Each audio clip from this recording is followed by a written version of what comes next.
Assalamualaikum. Anda sedang bersama Ati di channel Meremang. Salam sejahtera sebagai pembuka tirai. Terima kasih Ati ucapkan pada anda yang baru saja subscribe maupun yang memang setia menyokong channel ini sejak hari pertama lagi. Alhamdulillah, semakin hari semakin banyak ilham untuk Ati ceritakan kisah-kisah benar dari pengalaman-pengalaman seram. Baiklah, kali ini seperti biasa Ati akan menceritakan beberapa lagi kisah-kisah seram. Diharap anda sabar dan setia mendengar hingga ke akhir cerita di episod kali ini. Sebelum itu, marilah kita sama-sama membaca doa agar kita dilindungi dari segala gangguan maupun kejahatan, insya-Allah. Bismillahirrahmanirrahim. A'udzu bikalimatillahi tammati min syarri ma khalaq. Aku berlindung dengan kalimat-kalimat Allah yang sempurna dari kejahatan makhluknya.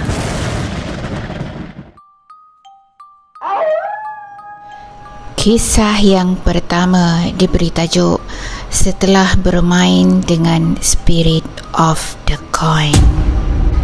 Assalamualaikum. Terima kasih kerana berkongsi pengalaman saya. Nama saya Jamal, bukan nama sebenar. Saya berasal dari Selangor. Kejadian yang menyeramkan ini berlaku pada diri saya pada tahun 2015 semasa saya berada di sebuah kolej di Kedah.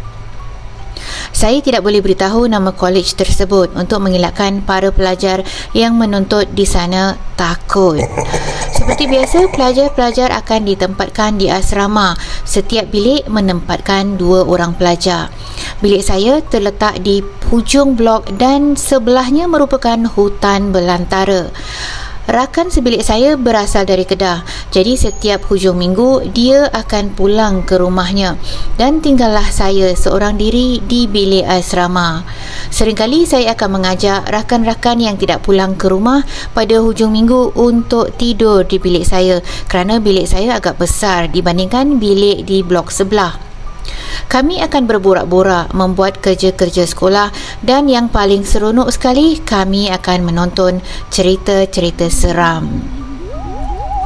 Pada satu malam, kawan saya Farid datang ke bilik saya dan mengajak saya untuk menonton sebuah filem yang bertajuk Spirit of the Coin. Saya pun menonton filem tersebut dengannya serta bersama teman-teman yang lain. Filemnya tidaklah berapa seram. Kejadian yang menyeramkan berlaku selepas apa yang bakal kami lakukan. Farid mengajak kami untuk bermain permainan tersebut, iaitu Spirit of the Coin. 2 orang lagi kawan saya bersetuju. Saya pun turut menyertai mereka tanpa berfikir panjang. Farid terus melakarkan tulisan pada sekeping kertas seperti lakaran yang ditunjukkan di dalam filem tersebut. Bersama duit shilling 50 sen kami gunakan. Kami semua meletakkan jari telunjuk pada shilling tersebut. Kami mula bertanyakan soalan seperti yang ada di dalam filem tersebut. Farid mula bertanya, "Ada tak roh yang berkeliaran dalam bilik ni? Kalau ada, gerakkan duit shilling ni sekarang juga," kata Farid. Selepas beberapa minit, tiada apa pun yang berlaku dan kami mula bosan. Jam sudah menunjukkan pukul 2.30 pagi. Salah seorang rakan saya berkata, "Mungkin kita kena cabar hantu tu macam dalam cerita tadi. Cuba kau keraskan suara kau." Maksud rakan saya, kita perlu bertanya dengan lebih keras dan lebih tegas supaya hantu itu akan keluar. Farid pun mencuba lagi. "Kalau ada roh yang berkeliaran di sini, kalau berani tunjukkanlah diri kau." Kami semua menunggu dan terdiam buat seketika, tetapi tiada apa-apa yang berlaku. Tiba-tiba kami terdengar bunyi orang sedang berlari di koridor bilik kami. Kami semua terpaku. Tiba-tiba tuala yang saya sangkut berhampiran pintu bilik jatuh dengan sendirinya. Kami semua mula menjerit ketakutan. Dalam masa itu, Tiba-tiba pengawal keselamatan mengetuk tingkap kami dan berkata, Hei, buat apa tu di sini? Dah, tidur semua. Kami pun kelam kabut dan terus simpan semua barang dan baring di atas katil. Kami terlupa tentang kejadian yang berlaku. Kemudian kami terus tidur hingga ke pagi. Pada keesokan harinya, kami berkumpul kerana rakan saya hendak memberitahu sesuatu, katanya. Kami pun berkumpul dan bertanya, Apa yang kau nak bagi tahu? tanya saya pada rakan saya. Dia memberitahu yang semalam semasa dia balik dari bilik saya, terdetik di fikirannya bagaimana pengawal keselamatan boleh mengetuk tingkap bilik saya, sedangkan bilik saya berada di tingkat paling atas. Tiba-tiba bulu rumah kami semua meremang dan kami semua menyesal kerana bermain permainan Spirit of the Coin. Gangguan itu tidak habis di situ sahaja. Beberapa hari selepas itu, sedang saya berbaring di atas katil dan ketika hendak melelapkan mata, tiba-tiba kedengaran bunyi perempuan menangis di sudut almari saya. Keadaan masa itu gelap dan saya memberanikan diri untuk menghidupkan lampu. Saya terus menghidupkan lampu tetapi tidak nampak apa-apa ketika itu.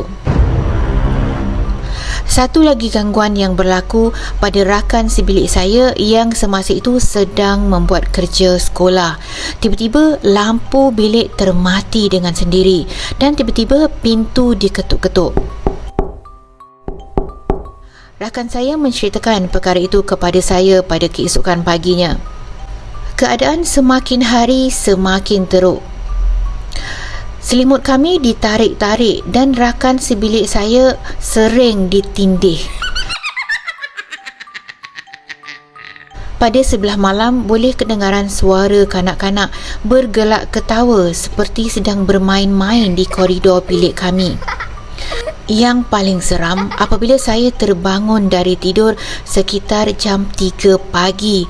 Saya ternampak benda itu bertinggi di atas almari dengan rambut yang sangat panjang memerhatikan kami yang sedang tidur.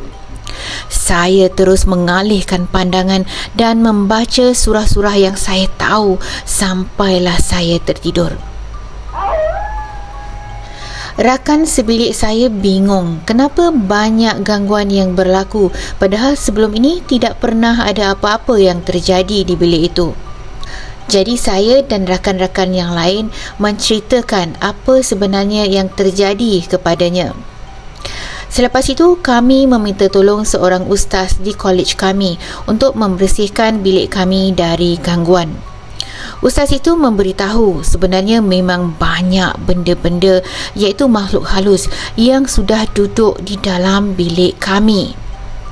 Kami telah mencabar benda itu dan seolah-olah mengajak mereka datang. Agak sukar bagi ustaz untuk menghalau makhluk halus ini keluar dari bilik kami kerana bilik kami bersepah dan agak kotor dan kami jarang mendirikan solat dan mengaji. Bilik kami diazan dan dipagar oleh ustaz supaya tiada lagi gangguan. Ustaz juga memberitahu kami untuk menjaga solat dan selalu mengaji agar dapat menghalang makhluk-makhluk halus daripada mengganggu kami. Alhamdulillah selepas itu tiada lagi gangguan yang berlaku. Sekian, terima kasih.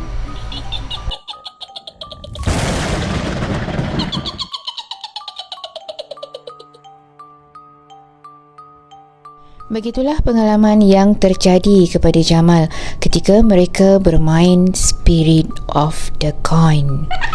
Bagaimana? Anda percaya? Terima kasih kerana mendengar kisah seram kali ini. Semoga bertemu lagi di lain kesempatan. Assalamualaikum.